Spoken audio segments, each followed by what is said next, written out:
কলকাতার পর এবার বাংলাদেশি রোগীদের চিকিৎসা না দেওয়ার ঘোষণা দিয়েছে ভারতের উত্তর পূর্বাঞ্চলীয় রাজ্য ত্রিপুরার একটি হাসপাতাল। শনিবার রাতে এক প্রতিবেদনে এই তথ্য জানিয়েছেন ভারতীয় সংবাদ মাধ্যম হিন্দুস্তান টাইমস। আগারতলায় অবস্থিত আইএলএস হাসপাতালটি একটি মাল্টি সুপার স্পেশালিস্ট হাসপাতাল। বাংলাদেশিদের চিকিৎসা সেবা না দেওয়ার দাবিতে স্থায়ীরা ওই হাসপাতালের সামনে বিক্ষোভ করেন।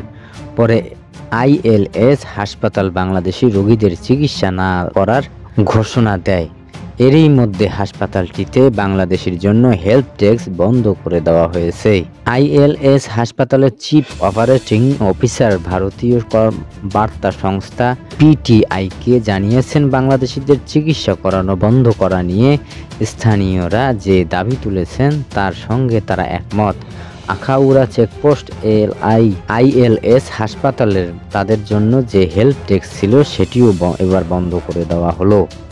এদিকে বাংলাদেশিদের রোগীদের চিকিৎসা না করার বিষয়ে হাসপাতালগুলোর সিদ্ধান্তের প্রতি একমত জানিয়েছে ভারতের ক্ষমতাসীন দল বিজেপির রাজ্যসভা সংসদ সদস্য সমী ভট্টাচার্য।